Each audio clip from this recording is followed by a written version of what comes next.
In today's video, a Globetrotting toy soldier collector is going to share his buying adventures in Sydney, Australia and London, England.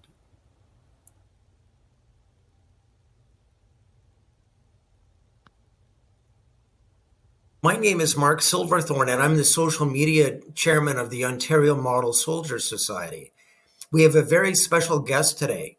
His name is Scott, and he is a member of the Ottawa chapter of the Ontario Model Soldier Society. Scott is also a YouTuber. His YouTube channel is called Scott's Soldiers.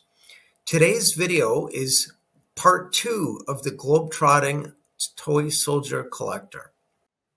Scott, I understand that you've visited a toy soldier store in Sydney, Australia. What can you tell us about that experience? Well, I had the chance to go to Sydney on business for twice, I believe. And while I was there, I knew that Peter Nathan had a toy soldier store there, and that was from the Toy Soldier Collector magazine, and I believe the Toy Soldier Model Figure magazine. I subscribed to both, and he advertised in those magazines. And so it was just a matter of finding his store. And luckily, it was in the central business district, which is in the heart of Sydney. And it was in an old Victorian building, which they had renovated, or the city had renovated into really exclusive shops, high-end tourist gifts, jewelry stores, and clothing stores and the like. And so I was looking in this building because I was actually looking for something for my wife. And after I'd made the purchase for my wife, I was walking down I guess the hallway, and I walked past Peter Nathan's store. Wow. And when I walked in, he was the only one there. And it was sort of like walking into a church. It was deathly quiet. There was carpeting on the floor, beautiful lighting. And as I was walking around, I couldn't help but be drawn to each and every display case. And he had Britons, he had King and Country, and he had a number of makers I hadn't seen before. And so, being the only customer, Peter walked over to me and he introduced himself. And he said, can I help you? Are you looking for something? And I explained who I was, and that, I'd seen his advertisement in these magazines. And I just wanted to look right now. And so he just backed off and let me look around. Well, I thought, this is crazy. Why would I travel halfway around the world and just buy a Britain's figure? I could buy a Britain's figure anywhere, or a King and Country figure. So that took those right off the list for me. So I started looking for something unique. And the first thing that caught my eye was this set of 4 figures. Well, not figures. It's a German horse supply team. So what you have is 2 riders and 2 horses laden down with crates and poles and things like this, as if they were taking it up to the World War I trenches. Now, this is a gloss set. It's by Tommy Atkins. And I'd never seen, again, anything like this, except at Under Two Flags a while ago. But this time, they were Tommy Atkins figures, but they were Lancers, and everything was wearing gas masks. The riders, the horses, and again, something really unique. So I made a beeline for that display set and said to Peter, how much? I'll take it, box it up. It's got to go with me all the way across the Pacific Ocean. And so while I was there, we were talking, and I said, I'm really looking for something unique, something Australian. And he was sort of like, gee, what have I got here? What have I got here? And so he was poking around in the back of a display case, and he pulled out this figure. And what it is, from what I understand, could be wrong, it's a World War I Australian cavalry. And he's got the slouch hat, and he's, charging obviously on his horse. And it was reminiscent for me of what of Australians or the Anzacs World War I history, when they were part of the Middle East force going into fight the Turks. And so this was what was to me an iconic figure of an Australian soldier. And so I bought that too. Now, I went back to Australia a couple years later, and by this time I was on Peter's email list, and I went back, and I think he sort of knew who I was this time because I'm the crazy Canadian who shows up once every 2 years at his store. And I bought another figure from him, and it's simply an Australian soldier. I'm going to guess that he's World War II, probably from the way he's dressed in the South Pacific Theater, but I could be wrong again. I haven't seen it in a while, so you guys are looking at it for the first time. But what I found unique about Peter was that he was totally transparent. He was giving me a lot of great advice on not only the figures I was selecting, but also what I should be looking for, and sort of flushing out of me what were my interests. Now you're asking about other trips. Well, how about visiting some brick and mortar toy soldier retailers in London, England?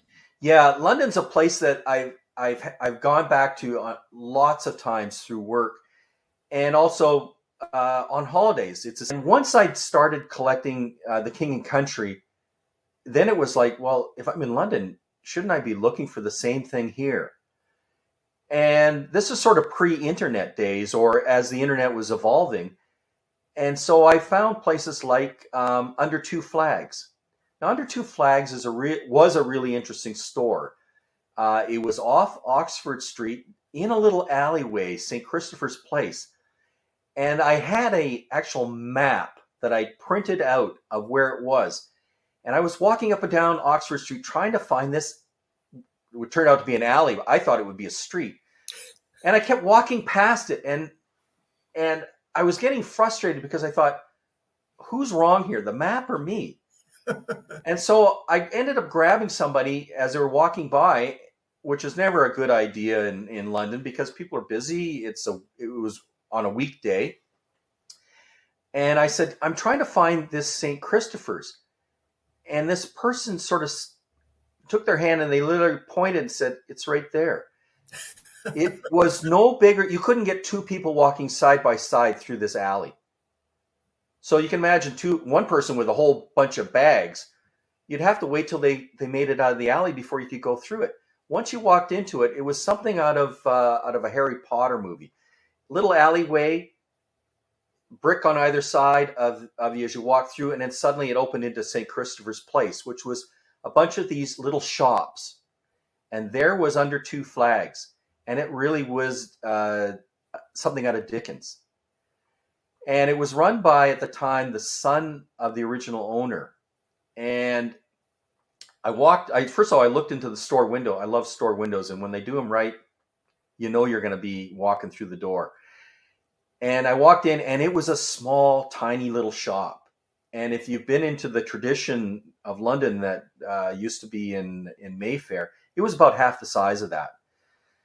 Maybe the size of some people's kitchens. And he had a lot of stuff. His stock and inventory was in the basement. Probably in those days, that's where the coal was kept. And when I walked in there again, I was like, what do I buy? And I had more room in my suitcase this time, and of course I had a better paying job, more money. And so I started picking up stuff, and as you can see, I gave you a picture of these World War I German Lancers that were made by Tommy Atkins. And again, it's not that I'm into German military figures, it's that they were so unique. They're wearing gas masks, the horses are wearing gas masks, they're wearing the coal scuttle helmets, and they're carrying lances. Well, about that time in the war, that wasn't going to happen. But they were, again, so unique. That was the first purchase I made at Under Two Flags. And every time I went back to London, up until the store closed, I would go back there. And I remember talking to the owner of the store, and his mom was in the store, and she was a real hoot. And he was looking down in the basement for some stuff for me. And so I started talking to her, and I said, "This is a great store," but I said, there's this thing called the internet. you could do a lot of sales online. And she was like, and she had to be in her 60s. She said, I keep telling him that. And the son was, he was maybe in his 30s. And I couldn't believe that they weren't online. But I guess that wasn't his business model. That wasn't what he wanted to do. And subsequently, probably a year or two later, they closed before I could get back. Now, another store I've been to in London is Tradition of London in Mayfair. And again, they sold a lot of their own stuff, some King and Country, some Mignon, and another great place to go to, another great storefront. And again, a brick and mortar retailer that, it was sort of in that transition where eventually they found that the rent was too much. They couldn't move enough stuff probably through the front door, but they could do it online. And so now Tradition has made that transition to, if you want the stuff, you have to buy it online because the store doesn't exist. And then the last place I think to close was the Guards Toy Soldier store, which was on Birdcage Walk, where the guards reside in their barracks, and the Guards Museum is. And another great little store and eventually they closed, I think. Now, the Armory of St. James sells a lot of militaria and what they would call antique militaria. So if you're looking for unique items related to the British Armed Forces and its history, they're likely to have it. I think you'll pay a price for it. But they also have toy soldiers, and they don't really promote that as much on their website. So unless you've been to the store, you wouldn't know it. So I went into the store about just over a week ago. Glad to see they're still in business. And again, they do a really nice job at displaying their stuff. And it is primarily Tradition, King and Country, and I think there were some Britons as well. And so they turn over enough toy soldiers that they keep it as part of their business line. So one of the things that I bought, and I'll provide, you'll see the picture of it as I'm talking here, Mark, you'll be showing it, is something that my wife saw. Now, normally that's not a good idea to take your spouse with you when you're looking for toy soldiers, right? They're bored out of their tree. They're looking for a chair to sit on or the exit door. But my wife followed me in and she was like, oh, this is, interesting. It's well lit. It's not dusty. They have some, bright stuff. Obviously, my husband's interested in this stuff. Her eye was drawn to a set by Tradition of London. I had never seen it before. And what it is, it's part of, I'll say, the myth of Queen Elizabeth I and Sir Walter Raleigh, where as she's walking, there's a puddle. And he lays down his cloak and she steps on his cloak so as not to soil her footwear or her dress as she's crossing the street.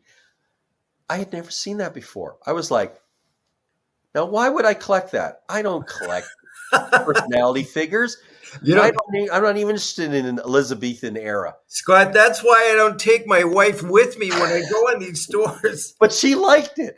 And so I thought, well, that's a win. I can buy it, or that's the green light to buy it. Now, am I interested in it enough?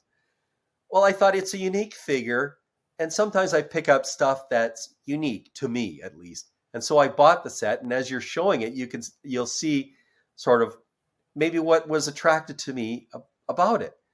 And so that was the one figure that, as I say, my wife green lighted that I had with me at the time. And so I didn't feel bad about buying that. The rest of the stuff, she's sort of seen the boxes that I bought, but that's it from our trip in London.